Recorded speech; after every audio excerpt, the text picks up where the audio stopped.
Good morning. இந்த நாள் ஆரம்பிச்சிருச்சு. இந்த நாள் ஃபோனு நைட்டு சார்ஜ் போடலை.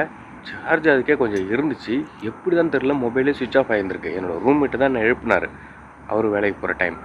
மணி 5:30 ஆச்சுப்பா அப்படின்னாரு. என்னது 5:30 ஆயிடுச்சா அப்படின்ட்டு பார்க்குறேன். செல்லு சுவிட்ச் ஆஃப். செல்லு சார்ஜ் போட்டு ஆன் பண்ணி பார்க்குறேன் 5:33. நான் அப்படியே ஷாக் ஆகிட்டேன். என்னடா இது மிராக்கிளாக நடக்குது அப்படின்னு. அப்போ அவன் டயத்துக்கு ஏஞ்சி கிளம்பியாச்சு. மணி இப்போ 6. மலேசியாவின் மார்னிங் வியூ பூனை.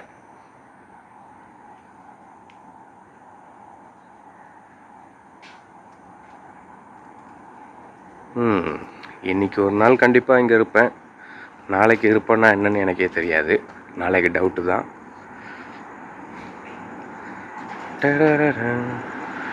அங்கே தான் ட்ரெயின் போவோம். அதில் கீழேயும் போவோம், மேலே பாலத்துலேயும் போவோம். ஒரு பக்கம் மூதடு, மறுபக்கம் நெருப்பு, சொர்க்கம் நடுவில் உனக்கெனவே நான் பிறந்தேனம்மா.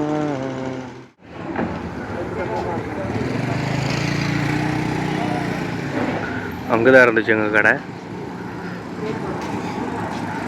ஓகே, நான் இந்த இடத்த விட்டு வெளியாகிறேன். முதலாளிகிட்ட பேசிட்டேன், வேலையை விட்டு போகிறேன்னு சொல்லி. ஓகே, கிளம்பியாச்சு. இதுதான் வந்துட்டு சென்னை மெஸ் அப்படி சொல்லிட்டு இந்த கடை பேர் மேலே போட்டிருக்குல்ல, தி சென்னை மெஸ். இந்த இருக்கு பாருங்க, வாழை இலை உணவகம். ஓகே, நம்ம இந்த ஏரியா விட்டு போக போகிறோம். நாம் இந்த ஏரியா வந்துட்டு பிரிக்ஃபீல்ட் அப்படின்னு சொல்லிட்டு இதோட பேர். இங்கேருந்து நம்ம வந்துட்டு வெளியாகிட்டோம். முதலாளிகிட்ட பேசிட்டேன். 500 வெள்ளி பெண்டிங் இருக்குது, அது கொடுத்துருவாரு. அந்த சித்ராஸ்ன்னு சொல்லிட்டு ஒரு டைம் அந்த சூப்பர் மார்க்கெட்டில் தான் போயிட்டு ஜாமான் வாங்கினேன். இது வந்துட்டு அசோகான்னு சொல்லிட்டு, இதுவும் தமிழ்நாடு கடை தான். ஓகே, நம்ம இந்த இடத்த விட்டு வெளியாகிட்டோம். இப்படியே கொஞ்சம் தூரம் அந்த பெண்ட் இருக்குது பார்த்தீங்களா, அந்த பெண்டில் போய் திரும்பினா அந்த லிட்டில் இந்தியா என்ட்ரன்ஸு. நான் ஞாயிற்றுக்கிழமை அங்கே போனேன். உங்கள் அந்த வீடியோவில் கூட இது மலேசியாவா இந்தியாவான்னு சொல்லி போட்டிருந்தேன்ல, அது அங்கே தான். சரி, ஓகே. இப்படியே மேலே போனால் தான் ரூமு. இதில் வந்துட்டு ரூம் இருக்கிறதே தெரியாது. அந்த அளவுக்கு வந்துட்டு ரகசிய ரூமு. ஓகே, மேலே வந்துட்டு நிறைய வீடுகள் இருக்குது, நிறைய ரூம் இருக்குது. ஓகே நண்பர்களே,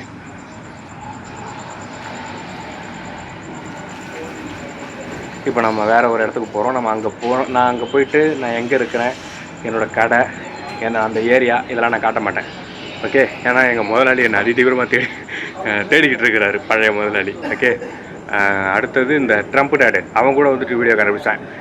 கூகுளில் வந்துட்டு அந்த இடத்துல எங்கள் கடைக்கு ஆப்போசிட்டில் இருக்க கடை, அந்த பக்கத்தில் வந்துட்டு கடையில் நின்று அப்படியே பார்க்குற மாதிரி கூகுள்லேருந்து அந்த சேட்டலைட் ஃபோட்டோ எடுத்து எனக்கு அனுப்புகிறாரு. இந்த கடையில் தானே நீ இருக்கிற அப்படின்ட்டு. நான் அதுக்கு வந்துட்டு சிரிக்கிற மாதிரி பொம்மை போட்டேன். அது அந்த இமோஜி அவர் தான் எனக்கு அனுப்பினவர். அதை நான் வந்துட்டு நகல் பண்ணி சிரிக்கிற மாதிரி ஒரு ஆந்திரா சைடுக்கு உண்டான படம், அதை நான் அவருக்கு ரிப்ளை பண்ண அனுப்பிவிட்டேன். அதுக்கு வந்துட்டு வெயிட் ப்ரோ அப்படின்னு அனுப்பினார். நான் ஓடுற மாதிரி ஒரு பொம்மை போட்டு விட்டேன். ஓகே, அது மட்டும் இல்லாமல் விஷயங்களை கேட்டுக்குங்க. இன்றைக்கி நான் இங்கேருந்து வெளியாகிறது, நான் வந்துட்டு செரம்பாங்க அப்படின்னு சொல்லிட்டு அது வேறு ஒரு ஸ்டேட்டு, ரொம்ப தூரத்துக்கு போகிறதா தான் இருந்துச்சு. அதனால் ரொம்ப மன உளைச்சலாக இருந்தேன். என்னடா தெரியாத ஒரு இடத்துக்கு போயிட்டு எப்படா சர்வே ஆக போகிறோம். இப்போ இந்த கேஎல் அப்படின்னா ஓட்டிடலாம் அப்படின்னு நான் நினச்சேன். கோலாலம்பூர், இந்த செலாங்கூர்னா அப்படின்னு. அப்புறம் எனக்கு ஒரு தெரிஞ்ச ஒருத்தர் மூலமாக வேறு ஒரு இடத்துக்கு போகிறேன். ஓகே, அங்கே வந்து அதனால் நான் அங்கே போக போகிறேன். ஓகே, அது மட்டும் இல்லாமல் நான் உங்கள்கிட்ட வந்துட்டு போய் சொன்னது கிடையாது நண்பர்களே. ஓகே, இந்த யூடியூப் சேனலில் நான் வந்துட்டு போய் சொல்கிறது கிடையாது. நான் பேசாமல் அமைதியாக இருந்திருக்கேனே தவிர போய் சொன்னது கிடையாது. உண்மையை வந்துட்டு சொல்லாமல் இருந்திருக்கேனே தவிர அதை வந்துட்டு பொய்யா மாற்றி சொன்னது கிடையாது நண்பர்களே. ஓகே, நிறைய விஷயங்களை சொல்லாமல் விட்டுருக்கேனே தவிர பொய் சொன்னது கிடையாது. ஓகே, இன்றைக்கி எங்கள் கடையில் பயங்கரமாக தோசை போட்டேன். எல்லாருமே சிங்கப்பூர் தோசைன்னு சொல்லி சொன்னாங்க. எங்கள் ரூமில் இருக்கிறவங்களாம் வேறு கடையிலலாம் சாப்பிட்றாங்க. அவங்களாம் சில சங்கடங்கள், நிறைய கால் கை மாறினதுனால அந்த ஓனர்கள் கூடலாம் சங்கடம் ஏற்பட்டு இந்த கடைக்கு வர நிப்பாட்டாங்க, வேறு கடைக்கு போக ஆரம்பிச்சிட்டாங்க. ஓகே, அவங்களெலாம் நான் இன்றைக்கி தோசை போட்டு வந்து சாப்பிட்டாங்க. எனக்கு வந்துட்டு சிங்கப்பூர் மாஸ்டர் அப்படின்னு சொல்லி பேர் வச்சுருக்கிறாங்க. அந்த அளவுக்கு வந்துட்டு பயங்கர இதாக வேலை நடந்துச்சு. இங்கே பாருங்கள், இன்னும் ட்ரெஸ் எல்லாம் வேர்த்து ஓடிக்கிட்டு இருக்கு. தெரியுதா உங்களுக்கு? இன்னுமுமே வேர்வையில் தான் நான் இருக்கிறேன். அந்த அளவுக்கு உள்ள சட்டெல்லாம் வேர்த்து ஓடுது. இன்றைக்கி நான் வந்துட்டு சிரமம் போகணுமா, தூரமாக போகணுமே, என்னடான்னு மன உளைச்சல் இருந்தேன். 3 மணிக்கு வேலைக்கு போனப்போ ரெஸ்ட்டு முடிஞ்சு. அப்போ அவர் என்ன பண்ணாருன்னா, எதிர்பாராமல் எனக்கு வாய்ஸ் மெசேஜ் அனுப்பிடுறாரு. அந்த ஓனர் இவர்கிட்ட ரொட்டிமா ஸ்டால் கேட்டதாக எனக்கு அந்த மெசேஜை எனக்கு ஷேர் பண்ணி, அந்த மெசேஜை எனக்கு ஷேர் பண்ணிவிட்டு அந்த வாய்ஸ் மெசேஜை இவர் எனக்கு வாய்ஸ் மெசேஜ் போட்டார். அப்படியே ரகு எப்படி இருக்கிற, இது போல் நீ வந்துட்டு மலேசியாவுக்கு நீ ஊருக்கு போயிட்டு திரும்ப வந்த அப்படின்னா நான் உன்னை இந்த கடைக்கு தான் ரெக்கமெண்ட் பண்ணலான்னு இருந்தேன், இந்த கடைக்கு தான் உன்னை அனுப்பணும்னு இருந்தேன், அந்த முதலாளி இப்போ வேலைக்கு ஆள் கேட்குறாரு, நீ அங்கே போய்டு அதுதான் நல்லதுன்னு. அதாவது உனக்கு வேலை இல்லைன்னா நீ அங்கே போகணும்னு சொல்லலை, நீ அங்கே போய்டு அதுதான் உனக்கு நல்லது. அங்கே உனக்கு வந்துட்டு சேஃப்டி, உனக்கு வந்து சம்பளம் சரியாக கொடுத்துருவாங்க, உனக்கு வந்துட்டு ரூமு சாப்பாடு எல்லாமே வந்துட்டு நல்ல முறையில் இருக்கும். என் கூட்டாளி தான் நான் அந்த கடையில் 2 வருஷம் வேலை பார்த்துருக்குறேன் அப்படிலாம் சொல்லி சொன்னார். சரி, அதுக்கப்புறம் ஆப்ஷன் கிடச்சிச்சு. ஆனால் இவர் அவ்வளோ தூரம் டீப்பாக சொன்னதுனால நான் அப்புறம் உடனே அந்த ஸ்பாட்டில் அந்த ஓனர் எனக்கு கால் பண்ணார். என் நம்பர் அவங்க கொடுத்துருப்பாங்க போல். இன்னொரு அந்த சிரமங்க சொன்ன பாருங்க, அங்கேருந்து எனக்கு ஓனர் கால் பண்ணாங்க.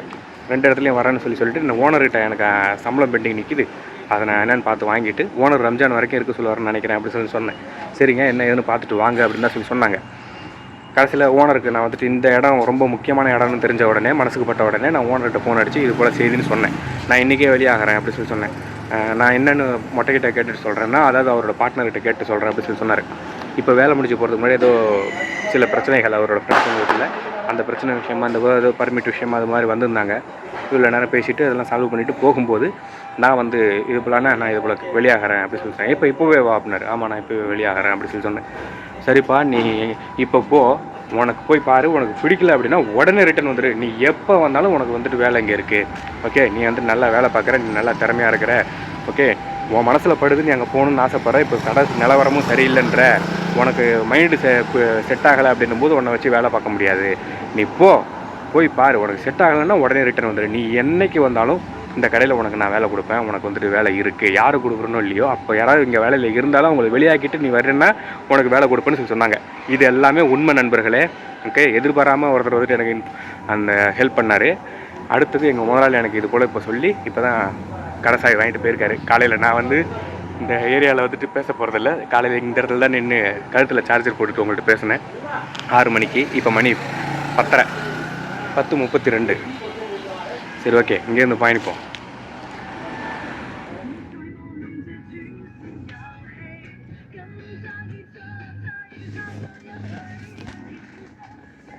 அதுதான் அந்த 4 ரோடு, அதை விட்டு நம்ம கடந்துட்டோம்.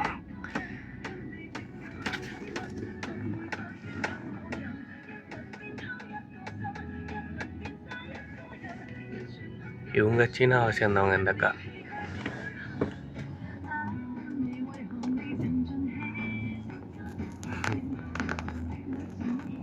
இந்த அக்கா கண்ணாடியில் திரும்பி பார்க்குது, என்னடா இவன் தனியாக பேசிகிட்டு இருக்கானே.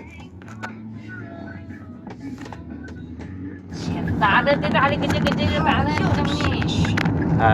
You mau kerja, mau relax. Saya punya rumah pun dekat sana. Jalan-jalan lah. You mau pergi mana jalan? Genting Highland lah. No Genting, no jalan-jalan. Saya duduk saja. Duduk sana, jalan-jalan, makan-makan lah. Lagi 7 kilometer Kak. Betul? Lagi 7 kilometer ada Pak. Hah? Lagi berapa kilometer? Kilometer? Nah. Lagi ada 15 minit. Oh. 15 minit. You duduk India. India sudah kawin lah? Belum kawin lah. Duit ada Kak. Baik kawin lah. You sudah? You sudah kawin? Sudah. Baik kawin lah, 1 orang sudah. Nah, macam tengok sekarang you mau pergi kawan punya rumah, pergi. Kalau you sudah ada bini boleh pergi lah. Ada anak-anak boleh pergi lah. Rumah aja. Macam you 1 orang sedang mau pergi mana pergi. Bebas. You umur berapa? 26. 26. You lahir tahun apa? Tahun? 1999. Oh. You?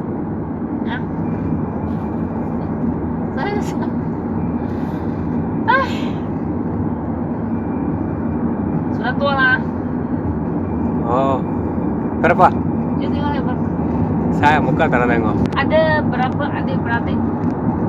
Saya ini adik 1, lagi 1 perempuan. 2, 3. 2 saja. 2. Campur. Saya 1, 3. You first lah. You orang India dulu kerja apa? Tailor. Hah? Tailor. Stitching. Baju stitching. Oh. Oke ya, sekarang India punya ekonomi. Okay, ini you Malaysian. Malaysia.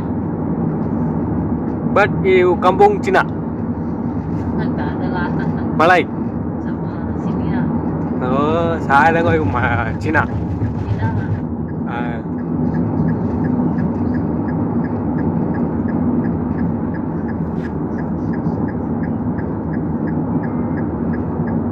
You dekat India tahu driving ah? No. But I like driving. No, tara pandai. Saya 3 kali 4 kali sudah driving. But tara pandai. Tahu pernah? Ah. You pun tak pandai cakap Melayu ah? Korang pandai kah? Sikit-sikit lah. இவங்க வந்து சீனா கிடையாது, இவங்க வந்து Malaysian, மலாய்க்காரங்க. அது தெரியும் எனக்கு, அவங்களாம் வழக்கம் எனக்கு. நான் கூப்பிட்டு போறேன், நீங்க நம்ம பேசிங்க. சரிண்ணா. அந்த பொண்ணு நல்லா பேசிக்கிட்டு பாக்க. பழக்கம் தானே முக்கியம். ஆமாம்.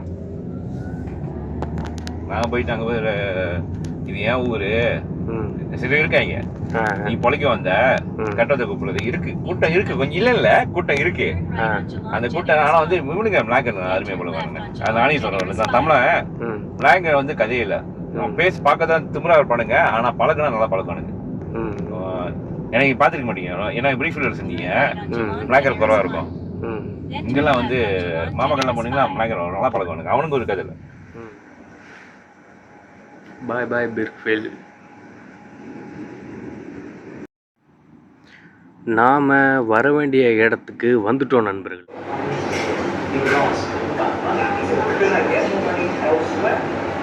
கடைக்கு வந்தாச்சு.